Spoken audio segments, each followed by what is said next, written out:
So my name is Tanya O'Callaghan. I am a session and freelance bass player, and I am delighted to be here today at the Abbey Road Institute in Paris. Yeah, so my journey to being in the music industry is actually, I guess, quite a 180 turn I took later than most. I didn't start playing bass until I was about 18. I worked very heavily in animal rights and environmental activism when I was younger. And then when I was about 17 or 18, I picked up a bass guitar and I very quickly fell in love with the bass.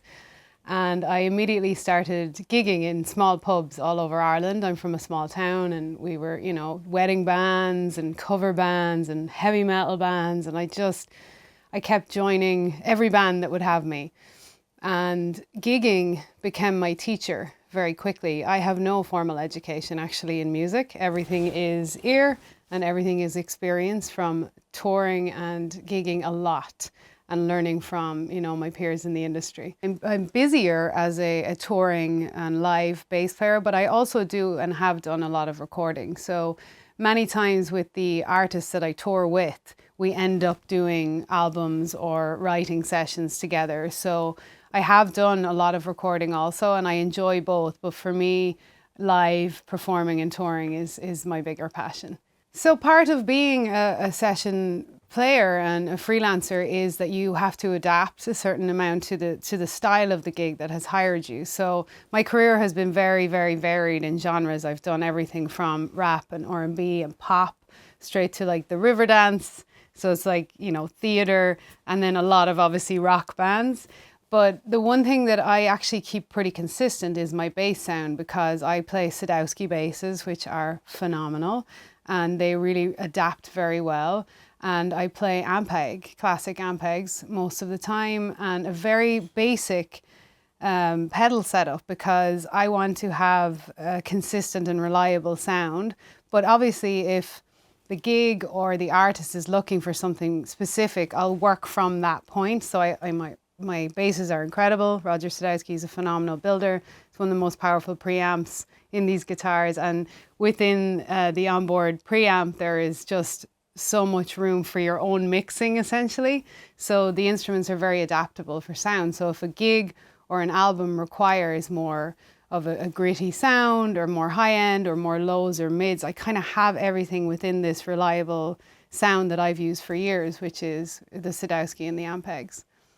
If the gig really requires it, if there's so I'll just use the Bruce Dickinson gig, for instance, at the moment.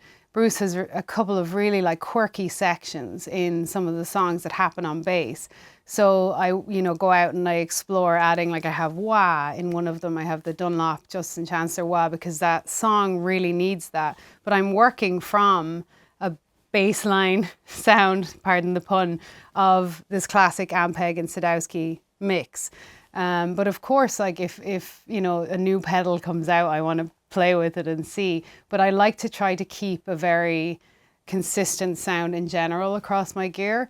But every now and then I find a new bass toy that I want to play with. And of course, the companies are always there's new heads coming out all the time. I've mostly used the classic SVT heads, but the SVT Pro 2s and the 8s, as they come along and get better and better and quite often more lightweight, it's great to kind of roll with the times. But I'm a little old-fashioned with keeping my old school rock and roll sound, because these companies have been doing what they do for a long time. What I try to do is I really try to honor the original bass line. So when a band hires me, and Whitesnake's a great example, because Whitesnake has all of these really, really classic, epic, legendary songs. So a gig like that, I will dive into, so the original bass player would say it's Neil Murray, and I will get bass headphones and I will listen with, super precision to what he's doing, and I will learn it note for note. And I'll go into the gig knowing everything original, as close to the sound of the original bass player. But as time goes on, as you gig, you essentially add your own flair. But my job as a hired gun, as a session bass player, is to honor the music and to honor the original lines, especially in such epic, iconic songs, because you can't have the audacity to go in and change something that is incredible already. But of course you add your own flair with your performance, with, everyone has a slightly different feel, how you're vibing off your drummer as a bass player. But with different genres, with certain gigs, there's more space to be, say it's, I've played with like rappers and R&B where there is no electric bass on the recording. So you may just be learning something that's like sidechained or keys. So you can add more of your own flair in that situation. But with classic rock, with things like Bruce and with Whitesnake and Dee Snider, I want to honor the original bass lines and work from there. With the time, sound has got better, obviously. So sometimes you're listening to, I'm learning from old recordings that have a really bad sound that you're trying to dig the bass out of. So that's the cool thing about like the more modern gear. I can play these tracks that you could barely hear bass on from the 70s and 80s and now really punch through. And that's been really cool because I've had a lot of people come up to me after like Whitesnake shows and thank me for playing original Neil Murray bass lines, like note for note, with a clearer sound, which is awesome to hear because, these guys are amazing, these original bass players that I want to honor. Some songs are easier because it's kind of classic riff, classic form, A, B, verse, chorus, bridge, out. But the concerto gig that I did last year with Bruce on vocals, and we were playing the music of John Lord and his concerto, which was a real challenge because the first part of that show is, 3 movements that are all between 10 and like 15 minutes long before it turns into a rock and roll show with an 82-piece symphony orchestra. And I do everything by ear.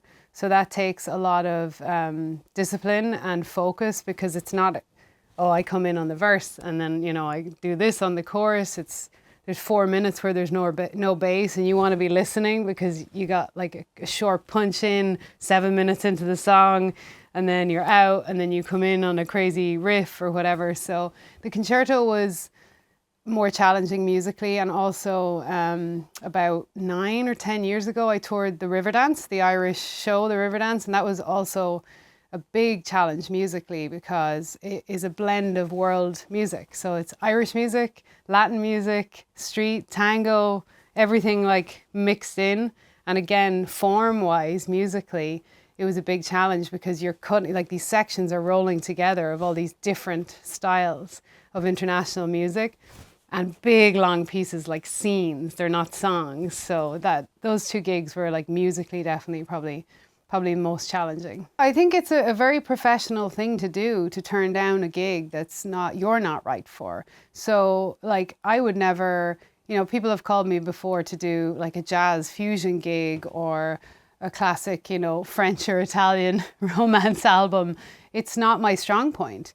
And I'm totally okay with that. And I will pass on the bass player that I think is more fitted for that genre because it's not fair to not show up 100% for the music. And if that's not where I feel my strong point in, I would absolutely just recommend a different musician for the place. The music industry is a difficult industry. Like there's no point in, pretending it's all roses. It's a very difficult business and it's very, it's hard to quote unquote make it. But one of the things that I think people don't realize about entering the music business as a profession is that so much of it is about relationships and you're constantly having to interact with people.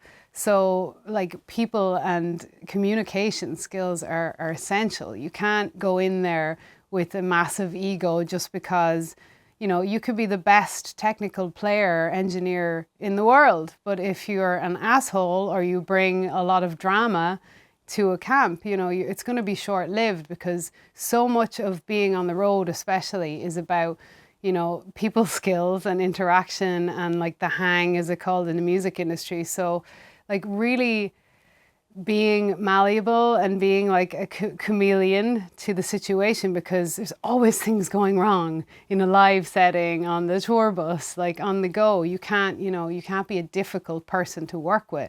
That's important before the actual skills. And then I think just like perseverance, people give up easily sometimes. In the arts are difficult. It's a very difficult, you know, choice of a career, because you're going to have a lot of hurdles. And I had so many, and so many times thinking, why am I doing this? It's so hard. You know, terrible pay, terrible situations, like difficult people to work with. But you will know at those points if you're meant for it, because you'll keep going, and your perseverance is, you know, something that you have to really listen to your sort of inner guidance with that, because if you give up at the first few shitty gigs or problems, you're not going to make it in the music industry. It's difficult already. So if it truly is your passion, you will persevere in it. Also, it's important to not get stuck in like one genre. A lot of times I see musicians, especially, well, not just young musicians, but musicians in general, say, I'm a jazz musician, or I'm a metal musician, or I'm, you know, and they've put themselves in a box. It's important to be open to and work many styles of music, because it will broaden your ears. It will also expand your opportunities to get gigs across different genres. And if you can adapt and play many styles, it's only going to stand to you, and not be, you know, not turn down a pop gig because you think that's cheesy, or not turn down metal because you're only into jazz. I think it's very important to see music as a whole.